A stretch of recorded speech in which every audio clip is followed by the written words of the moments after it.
All right, what's going on, everybody? So I want to bring to your attention something that's happening all over the world in the Christian community, among leadership, among just fellow brothers and sisters, among movements, what have you. And if you are in a place for which you are personally experiencing, dealing with, or you're being exposed to this movement, and I've talked about how we are in a season of exposure for which anything that has been hidden will be uncovered for people, for your community, and for the world to see. And so as part of that, Satan is in that, right? Satan has allowed and seeped into culture. He's seeped into the church. He's seeped into government. He's seeped into education and all realms of society.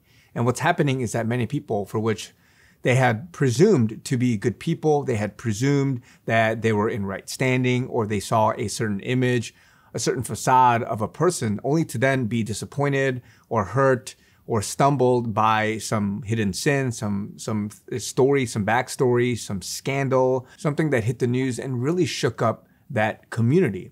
And so I'm saying all this because as more of this happens, or if you've already experienced it, somebody close to you, somebody in your church, some elder, some pastor, some leader, or some best friend, your own spouse, your own son, daughter, whatever the person is. This time, because of the season we're in, because of information and how fast it travels, because how people can't just hide things anymore. People take videos of things, people come out and in harmonious testimony, they just, accuse somebody. And that's really what maybe happened, right? So a lot of allegations, even sexual stuff, many other things are happening right now. And I'm saying this because as more and more of this comes out, you have to be careful of one thing. Satan comes to seek and destroy. He comes to divide. And so if you're at a place for which maybe your foundation in the Lord, your rootedness is not that strong, a lot of people will be swept away by this. A lot of people are going to be stumbled, and they're going to be hurt, and they're never going to come back to the Lord. Think about this rationale. You meet a Christian, you go to a church, you didn't have the best experience, and that person says, you know what? This Jesus guy, this God guy, I don't want to have anything to do with this person or this religion or Christianity because I've met some people that were bad. Or they said they were pastors, they said there were these kinds of people, and come to find out that they're evil, sick, disgusting people. And so hence, I don't want to be about this religion. And yes, everybody has held accountable. They profaned the name of Jesus. They made a religion or Christianity look bad.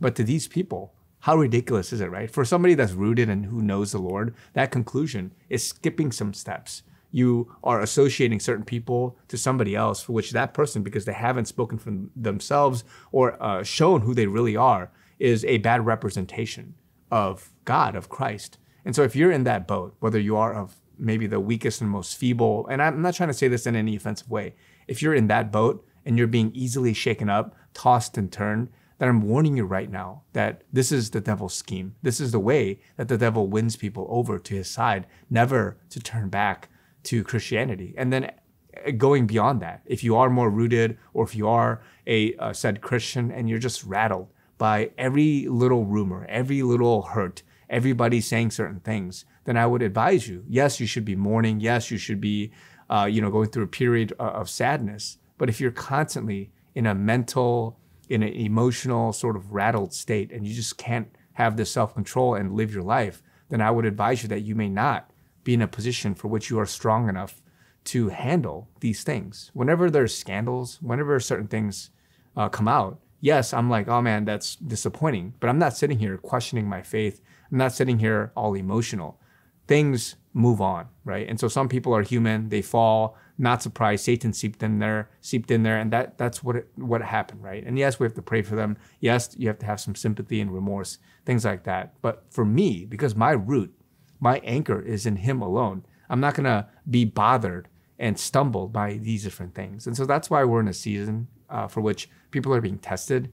Satan is allowing certain things to happen in your life and for you to experience it. God, of course, being sovereign over that, but only to test you, only to see your resolve, and only to have you ask questions. And the Lord is redeeming these things. All things work for the good of those who are called according to his purpose, right? And so you have to wonder, as these things happen, Don't be sitting here angry, upset with each other, yelling, judging, pointing fingers, and doing these things. But as it happens, as sadly, because of maybe a lack of prayer, because of a lack of being guarded, whatever is happening, right? We have to recognize that this is a spiritual warfare, and that you, as you are anchored, as you are deeply rooted in Him, that you are not shaken. You have a resilience, a resolve to continue going.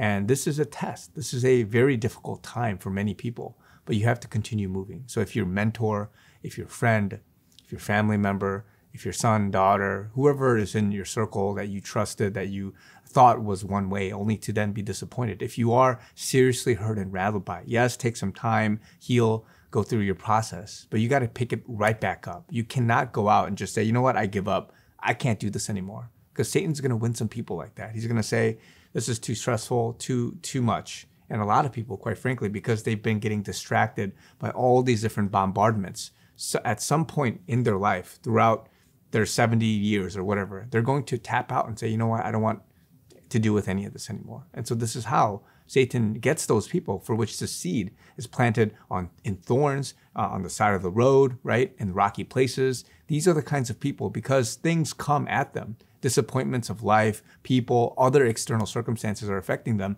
that it's shaking their foundation in their faith, in their relationship with Him. So you cannot have that. I'm saying this as a word of encouragement. I'm saying this for those that are fighting, and you are like a shield. Things are just bouncing off of you. And that's great. Continue being resilient like that. But for other people, it's a warning, because much more this is going to come.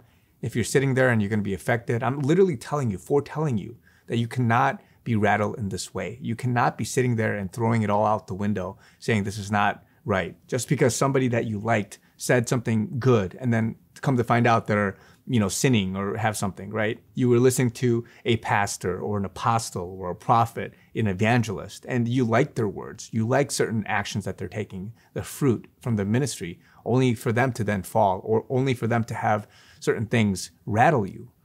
You cannot just throw the things away that, whether it was solid theology, you cannot associate certain things to their actions, because this is how Satan gets you. The people in association to the actual true word, the true theology, the biblical word of something, a prophetic word of some sort, whatever it is, if it's from God, you have to discern very carefully in this hour what comes from God and what comes from other people and their timeline. They may have been good, only to fall. They may have been a sinner, only to be redeemed. Whatever it is, you have to carefully discern in this hour, not be rattled, and have a strong foundation in Him, so that you can get the words that are straight from Him. And so I'm learning, I'm growing, where if I see somebody and they have previously made mistakes, but yet now they're redeemed and they're giving strong words, prophetic words, and just they're on fire, I'm going to see that as it is in this moment without any preconceived notion or judgment. Or if they said something and then later they made a one-time mistake or something and they're repenting about it,